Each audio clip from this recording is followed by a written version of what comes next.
Okay, now look at the car. Oh shit! Where's my lip? Minus it, Randy. This came off again for the second time. That toothless look, I think it looks good. Welcome back to the channel. Today we're going to be working on the M3, obviously, as you saw in the clips before. We have a couple things going on today. We're going to be replacing steering rack boot because on the car right now, that one's ripped. We have to get an alignment anyway, so we're going to go ahead and do that. The main job for today is going to be working on the rear trailing arm bushings. If you saw my video previously, Gene let us borrow the bushing tool, specifically made for a BMW E46, E46, so that should make a big difference when trying to get these bushings out of the rear trailing arm and also back into the rear trailing arm. It is mandatory to be changing out these bushings anyways, but an issue that we're having is we're not getting the right toe alignment in the rear. Hopefully by changing out these bushings, it kind of fix all of that, and it's nothing worse as far as like a bent trailing arm from the previous owner or anything like that. We're pretty sure it's not, so we're hoping that we could just go ahead and throw in these. These are the bushings that we got from FCP Euro, just the Lemforder ones, basically OEM, and then we also got the spacer kit, the limiters, so we're going to go ahead and install those too.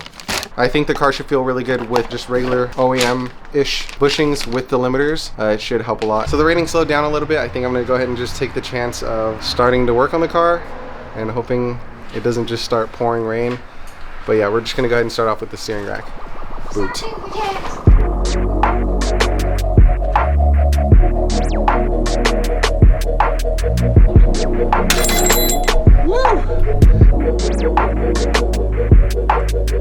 So it's the next day. The front boot is replaced. Now we're going to be working on the rear trailing arms. Before we get started, we're going to go ahead and, I don't know if you can see, but I'm going to go ahead and mark up where the trailing arm was before, like the bracket, so that we put everything back together. The alignment isn't too off. I mean, the car's going to get an alignment anyways afterwards, but it's literally just taking off these 3 bolts, you know, the brake lines, making sure you unclip everything, and then should be good. Supposedly going to rain in an hour, so.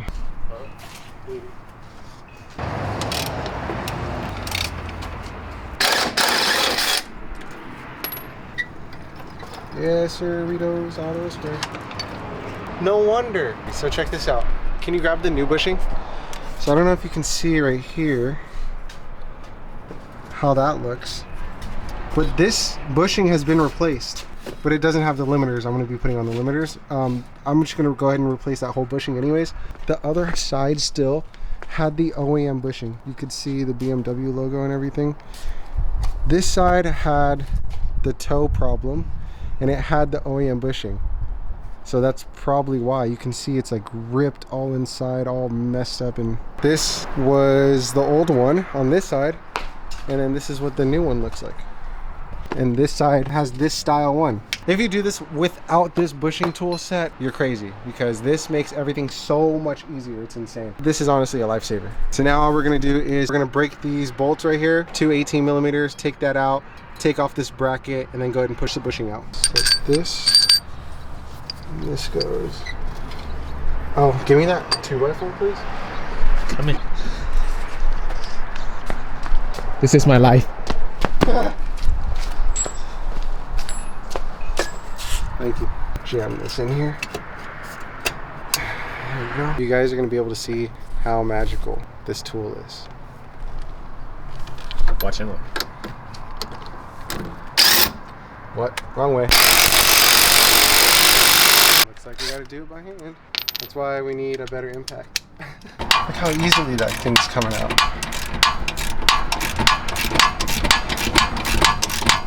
Ew. Want some Thai tea? This is Thai tea. Now, we gotta clean the inside, brush it all up, and we're done. So here's the comparison of the old one and new one. Yeah, we could have just maybe kept this in there, but since we have a new one, we're putting a new one in. But comparing to like that OEM one, the OEM one was bad. Fuck. Literally everything I need was under the car, hidden. And it's also everywhere. Yeah. You'd be like, where's 10 mils? Disappear. We're trying to beat the rain. Look at the sky. It's getting worse. It's like super dark over there. This is sunny SoCal for you guys. Yeah, no more fucking around. We've been playing with the weather this whole week. Trying to, like, you know, work around it because it was raining for like the past couple days. I'm trying to get shit done. We're just trying to get shit done. If I remember, it's gonna go this, this. I think that goes. This is the new one, right? Yeah, spit on it first. Oh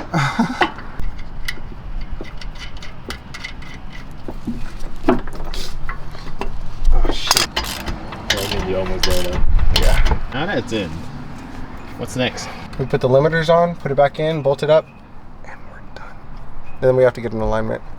Finally. And then that should officially correct the alignment. All right, so these are the limiters. So usually if you want to do like OEM style bushings and you don't want to go poly, you put these in there like that, or like technically like this. It goes in here and it restricts some of the movement. So yeah, you'll get like better performance than OEM. There's not as much free play, but you know, also it's not as like harsh as poly would be. So now we just got to slip this thing on. So after some fight, we finally got it in. Now what? We celebrate. Bolts has to go back. Now all the bolts go back, and we might make it. We might make it. Look how cloudy it is. And that's pretty much it. This is the bracket. You have the limiter, bushing, limiter. That's pretty much it. Torque this to 81 feet-pounds, and then pop this back into where the lines that we originally drew first.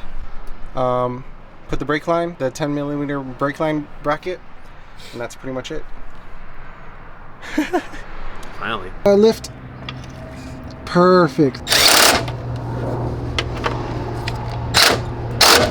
So just to show the comparison again, this, or these two, are the old ones.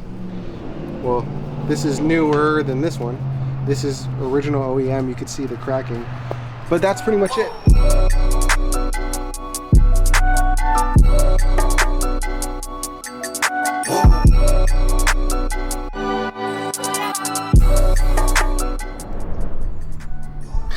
So that's all said and done. The bushings are finally in the car. We ended up taking the car to Chi-Works to get an alignment, and then I'll post up the alignment specs right here. So thankfully, the issue that we were having with the toe in the rear, that's officially fixed, and the alignment is perfect now. So we're just one step closer to being done with all the track prep. We have a few more things to do, but I'm sure we're gonna get it done in time. So stay tuned for that. That'll be in the next videos. If I had to rate the difficulty of the bushings, if you have the tool that I showed in the video, it's probably like a 4 out of 10. It's super easy to do, but you know, it becomes a lot harder if you don't have that tool, because I've seen other people on YouTube, they'll be like trying to like saw through it and doing the most just to try to get the bushing out, and that's probably like the hardest part. But besides that, if you're having any issues with toe alignment in the rear, definitely get your rear bushings checked. Another reason why we didn't go with polyurethane was just in case it was something else other than just the bushings. We didn't want to go ahead and spend over $100 just to get the poly bushings in, just to find out that it wasn't the issue of the bushings and it was something else. So we didn't want to just like go ahead and like start wasting money. Getting those Lemforder bushings with the limiters are super cheap. I think it's like $13 each for the bushing, and then for the limiters it's again under like $10 around. In total, just for those trailing arm bushings, it's really cheap to do. We're going to be going to Streets of Willow. We've been there before, but not with the M3. It'll be the M3's, well, our first day with the M3's track day. So that's going to be really fun. So I'm happy to get it like pretty dialed in so that it's as reliable as we can get it, you know? But yeah, if you made it this far in the video, thank you guys so much for watching. Don't forget to hit that like and subscribe button, and I'll see you guys in the next one.